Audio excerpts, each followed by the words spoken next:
Okay, hello everybody, welcome back to my channel. Today I'm going to be doing a little bit of a fun, chill video.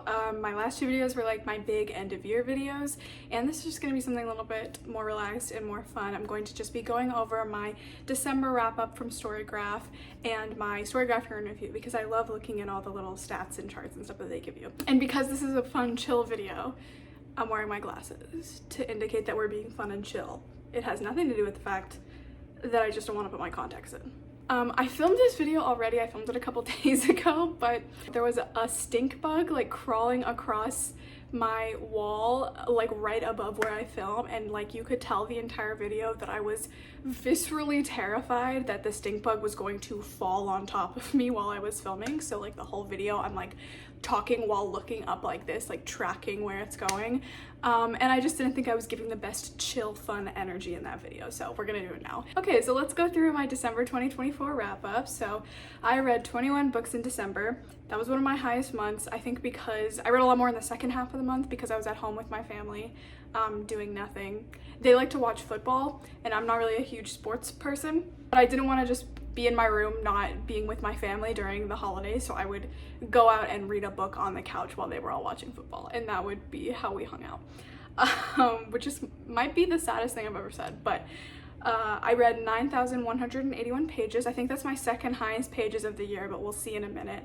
And then my average rating was a 5-star. That's not correct. I don't give books star ratings. I wrote a blog post explaining why, but basically I just think that it's a scale that doesn't work for anyone but yourself. And then for me personally, I'm nuance pilled. I can't give something a star rating even with Storygraph that gives you like 0.25 and 0.75, and I can't do that and stick with it. I always come back and I change it a little bit, or I have to explain why I said that, and I'm like, why am I doing this? Why am I stressing so much about giving books a star rating and end up giving basically every book a 4 when I could actually just take the time to write a review for every book I read and give the reasons, like what worked for me, what didn't, why I liked this book or why I disliked it. So that's what I do now.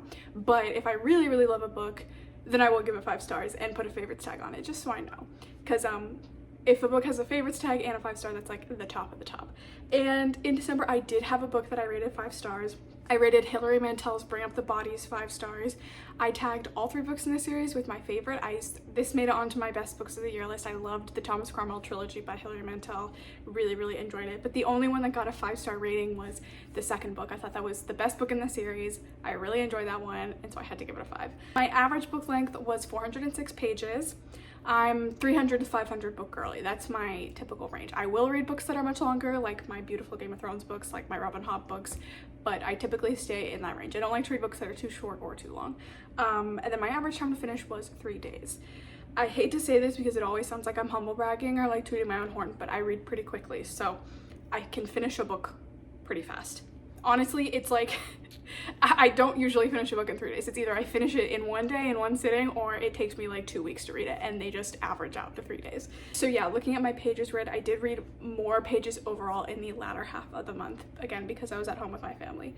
There were only 4 days in the entire month that I did not read at least 1 page, and that was the 2nd, the 12th, the 14th, and the 23rd. Interestingly, I did read on Christmas Eve and on Christmas, but not on the 23rd.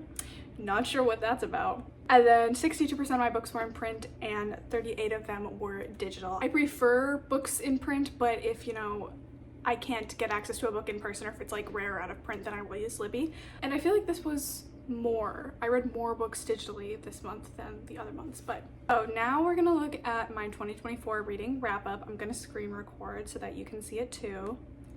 I'll put the video in right here. I don't know how great that's gonna look, but we'll see. So I read 163 books in 2024, which is a crazy number.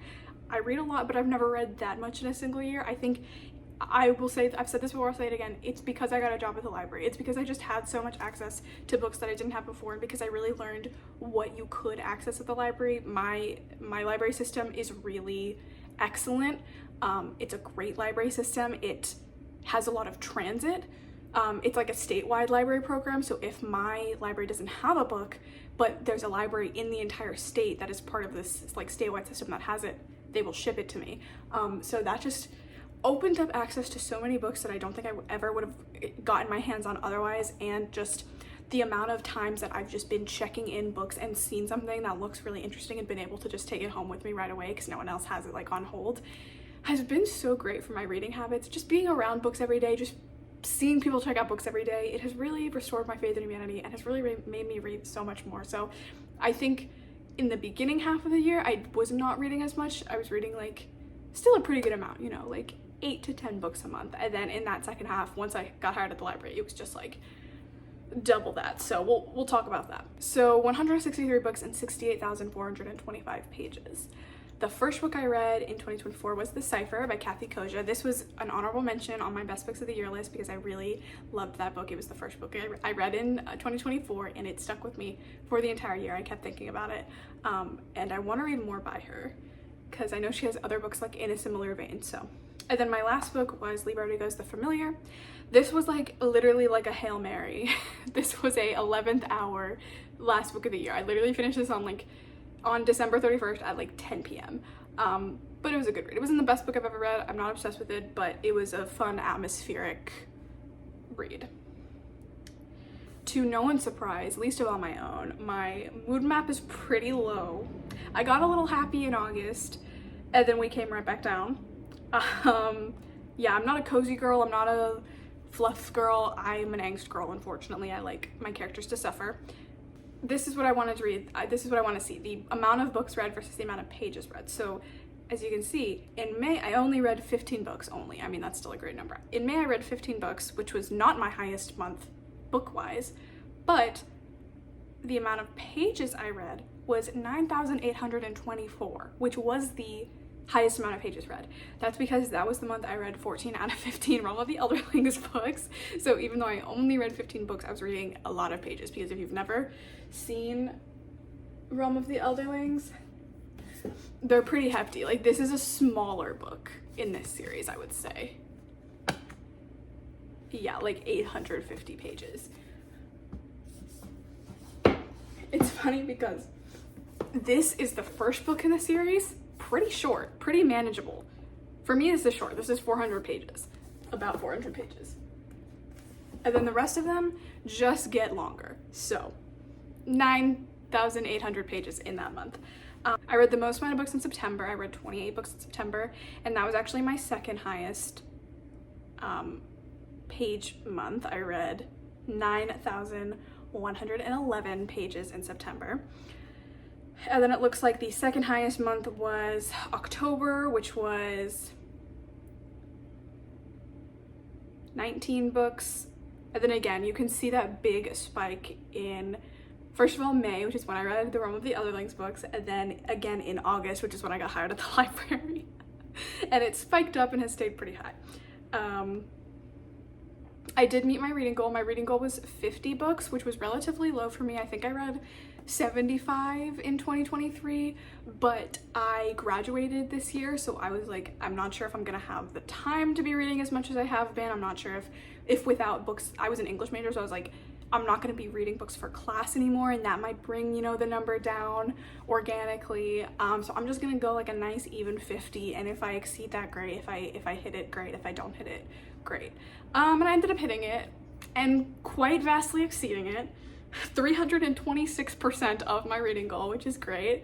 And I'm so happy. Again, I just had such a great reading year. I've read so many books, and so many books that I loved. Like I wasn't just seeking out every popular book that I saw and hate reading them, which I think, you know, could have been easy to do, especially working in a library where you have access to a lot of popular titles. But it was all books that I at least thought I would like going in. And, you know, I did try to go outside of my comfort zone. And so some of them were books that I was like, I don't know, but I'll give it a try. But I just loved so many of the books I read this year, and that makes me very happy. Because it feels like I didn't just waste my time reading a bunch of books just to say I read a bunch of books. It feels like I really actually found authors that I loved and read like all of their backlist, which is what happened with Robin Hobb and Martha Wells. So, so the genres I spent the most time with, again, to no one's surprise, fantasy is number one with 86%, not 86%, with 86 books out of the 163 books being in the fantasy genre. I'm a fantasy girl at heart. I love a good fantasy book. I got way more into science fiction last year and this year, but my heart will always be with fantasy. And then about half of that, 48 books out of 163 books, were LGBTQIA+. I love gay people, I love fantasy. That's about accurate. And then shortly after that is science fiction, with 36 books out of 163 being science fiction, and 26 being historical, which surprises me because historical fiction has never been my favorite genre. I don't really like historical fiction, but I guess I just read books that were tagged as historical on Storygraph, either because they were historical fiction or because they are classics. I don't exactly know how that tag works on Storygraph. And then after that is literary, with 22 books out of the 163 being literary, which again surprises me because I don't really seek out literary fiction because it's just not my preferred genre. Although I kind of want to get more into it this year. We'll see. The longest book I read was George R. R. Martin's A Dance with Dragons, which is the 5th book in the Song of Ice and Fire series. I reread these books this year and really enjoyed them. I read these books in high school, and then I reread them in like 2020 maybe, and then I finally reread them again this year. And I just really love this series, honestly. It's appropriately hyped. It's just such a great series. And I'll wait forever for the last 2 books in this series. I don't care. I'll wait. I think I genuinely will get it in my lifetime. I think, what is it called? Winds of Winter? I think I will get in my lifetime. Dream of Spring?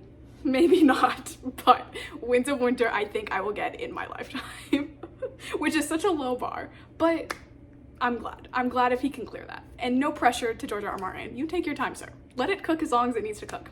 I'll wait. I'll wait. And the shortest book I read was Pounding Nails in the Floor with My Forehead by Eric Bogosian. This is a collection of like monologues that he would perform as part of a play. Not as part of a play. It's like he had a show where he would perform this set of monologues and he would actually pound nails into the floor with his forehead. I got into reading Eric Bogosian's work because he's an actor on my favorite TV show, which is AMC's Interview with the Vampire. And I knew he was like a journalist, not a journalist. I knew he was a playwright. His character's a journalist. I knew he was a playwright and had written plays and a couple novels in the past, and I read his novels. I actually liked his novels a lot. That might be the literary fiction I read because they are more literary. And then I read some of his monologue collections, which are good. I enjoyed them, and they're really short, but you know, they're monologues. They're meant to be performed live out loud, and something without that, you're just not getting the full picture. So, I mean, I would love to see this live, but it's probably not gonna happen. Oh my gosh. I need to take this tree down. So the average length of the books I read was 410 pages. Like I said earlier, I'm a 300 to 500 page girly. There are exceptions, like the Game of Thrones, the Song of Ice and Fire books, but there are exceptions. And it usually takes me around 4 days to finish a book, which again is not true. It's either usually one sitting or like 3 weeks, so it evens out to 4 days. The least time I spent with a book was 1 day with Hex Circuit Stories by Yoon Ha Lee. That is a short story collection of the Machineries of Empire series, the first book of which is Nine Fox Gambit. This is a really fun short story collection set in this universe, set both before and after the events of the trilogy. What I bought it for was the timeline that I thought would be helpful if I ever decided to write fanfiction. Sorry, I don't know what happened to me there. So I thought the timeline would be useful, and that's why I bought it mainly, but I actually really enjoyed a lot of the short stories in here. They're very varied. Some of them are like 1 page, some of them are a paragraph, and there's little author's notes with all of them, which I thought made it feel kind of fanficky and fun, which I liked. But then there's also some longer short stories and honestly like a full novella in here. The shining jewel of this collection is Glass Cannon, which is kind of an epilogue to the trilogy, which I really enjoyed. I liked the direction that Yoon Ha Lee took the events after the series, and they were really fun. And I would love to see more in this universe, but I feel like it's probably not going to happen because this was published in like 2019, so it's been a while. And then the book that it took me the longest to read was Ulysses by James Joyce. That took me 77 days. Yeah, it took me a while. If you've ever read Ulysses, you know why. I read Ulysses because I was in one of my, like literally my last semester of college. I was in a James Joyce author study for literally no reason. I've never read a James Joyce book. I had no interest in him before taking the class. I just really liked the professor, and I thought it would be fun to end out the year with that professor. And even now I'm not sure how I feel about Ulysses.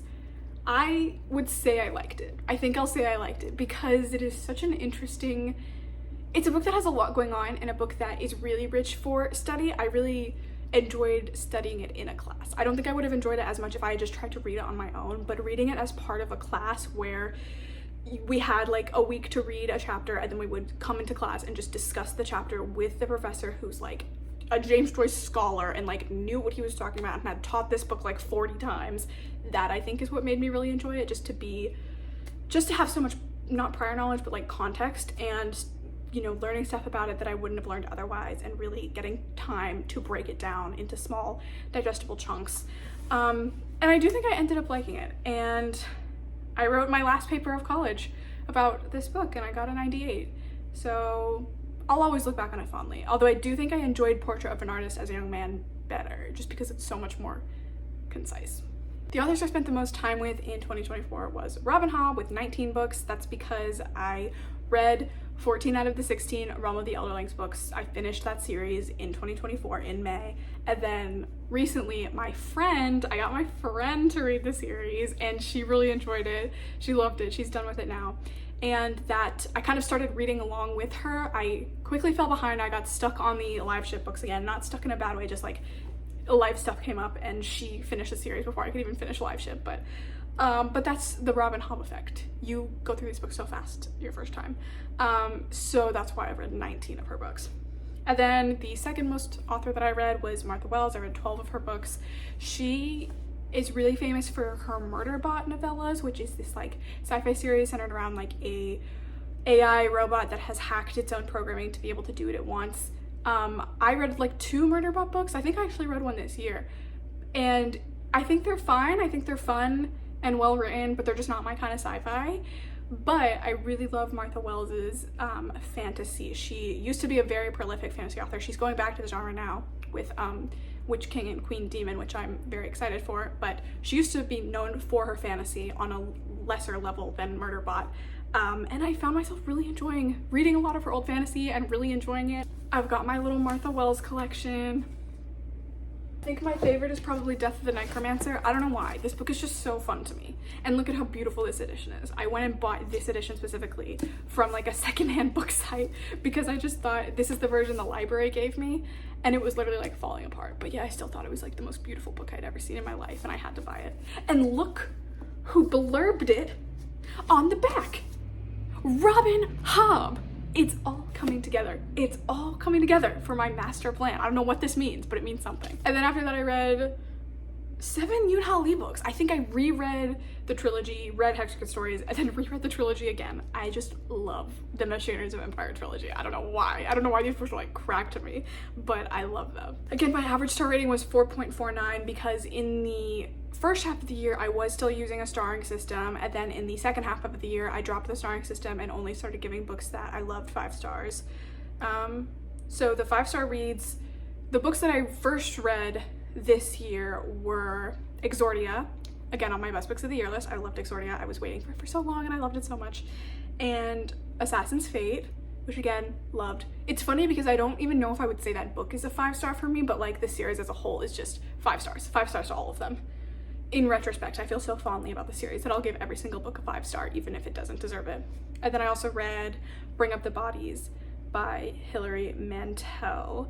Again, we talked about this. I read this in December and it was just my favorite book in this series and I thought it was excellent. The book that I read that was the most shelved by other Storygraph users was The 7 Husbands of Evelyn Hugo, which was shelved by 780,000 other people, which makes sense because it's a very popular book. This was one of the last books I read of the year and I honestly did not like it. It was on my worst books of the year list. I get into it there. I just didn't think it was written very well, although I liked the concept. And then the book that is least shelved is Kathy Kojo's The Mercury Waltz, which only 48 other people have shelved. 48? Not even 50? We could all fit in a room together. Like a big room, but we could fit in a room together. This is the second book in Kathy Kojo's Under the Poppy series, which is like a queer historical fiction series set at first in a brothel. They moved to different places throughout the series. I actually liked the second book in the series a little bit more than the first because it was just a lot more accessible and a lot better, or normally plotted and normally prose, normally written. but I still need to read the last book in this trilogy, so maybe that will be read by even less people. And then the book that I gave the highest rating, that was the highest rated, was Assassin's Fate, which has an average of 4.67. Deserved. I explored the works of 61 new authors this year, including Taylor Jenkins Reid, Alexis Henderson, and Shelley Parker Chan. Like I said, I'm so glad that this year I really tried to explore new authors and found a lot of new authors that I really love, because I feel like there's just so many more places, so many more books that I think I'll like this year, like from the authors that I know. So 100 of the books I read were part of a series. I'm series pilled. I love to read a good series. I love to read all the books in a series. Yeah, I think like most of the books I have on my shelves are part of series. I love a good standalone. A lot of the books on my top 10 list were standalones, but I'm a series girl at heart.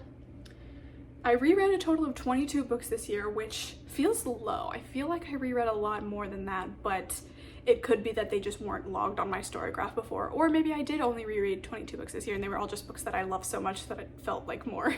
I DNF'd only 5 books this year, which, let's see what those are, because I don't remember. I DNF'd A Flight of Magpies by KJ Charles. I think I like stumbled on the first book in the series and like thought it was fine, nothing mind-blowing but not bad either, and then I accidentally picked up the 3rd book next, but something happens at like the very beginning of that book that like pissed me off so much I just dropped the series. I didn't bother finishing this book. I didn't bother going back and reading the 2nd book. It's like the main character's friend is like in his 30s and starts like dating and fucking a barely legal 17-18-year-old, and when the main character finds out, he gets like upset at this, and when they start to talk about it, the other guy's like, well, you should support me because I supported you being gay. I don't think that's true. I don't think that's the same thing at all, and I really did not like how the book tried to make those the same thing and had the main character like agree with him and be like, you're right, I'm being too judgy, like if you guys both want it, then who cares? Like, no, I'm sorry, you're disgusting for being literally like the age of her dad and sleeping with her. I'm sorry, I hate it. And then I also did not finish The Archive Undying by Emma Mieko Candon. This book, I should have loved this book. It had a lot of elements that I really love. It had a lot of stuff that reminded me of Martha Wells. It just didn't come together in an interesting way for me, and I got pretty far into this book.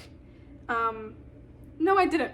I only got 33% of the way into this book, but the fact that I feel like I got so far into this book, I feel like I got like 60% of the way into it, because it is just so slow at the beginning, and I like a good slow paced book, but it just felt like we were literally doing nothing, and like none of the elements were coming together in a way that I enjoyed, so I didn't finish that book. And then I also didn't finish A Long Time Dead by Samantha Brieger. This was a book I read as part of my mission to read as many lesbian vampire books as I could find. I'm so sad because this one has such a beautiful cover and I really wanted to like this book, but it's kind of the same thing as The Archive Undying. It just, none of the plot elements seem to come together for me, and I got like, again, like 20% of the way into this book and yet nothing had happened. Like, and in this book it's a lot of, they're literally like quarantined in a house because she just got turned into a vampire, so she can't leave the house, and it's just a lot of like them talking and like trauma dumping to each other right away, and like there's not enough tension, either like conflict or like sexual tension, to actually feel like it was interesting to read about, so I sadly did drop that as well.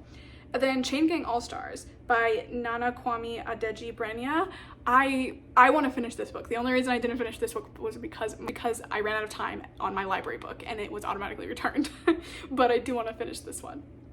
And then I also didn't finish, From a Certain Point of View, The Empire Strikes Back. This is a anthology collection of like Star Wars stories, and I picked this up because it has like literally an insane, I don't want to say cast, literally an insane list of writers contributing to it. Like Seth Dickinson's in this, Martha Wells is in this, R.F. Kuang is in this, so many people are in this, and I only read the stories from the authors I knew and I liked them, but I didn't feel like I could say I read this like almost 600-page book, so I marked it as did not finish. I read 43 books from my own shelves this year. That's not surprising because I only buy books that I know I've already read and liked. I'm slowly building out my Robin Hobb collection. And then here's my 2024 at a glance. I love scrolling through this because it's so fun.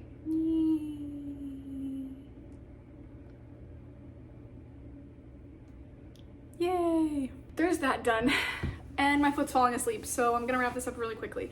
Oh my god, my foot is so asleep. Anyway, so that was my December 2024 wrap up and going over my 2024 in general wrap up from Storygraph. I hope you guys had a fun time looking at my stats and exploring Storygraph together. Thank you so much for watching, and I hope you enjoyed this video, and I'll see you in the next one. Bye!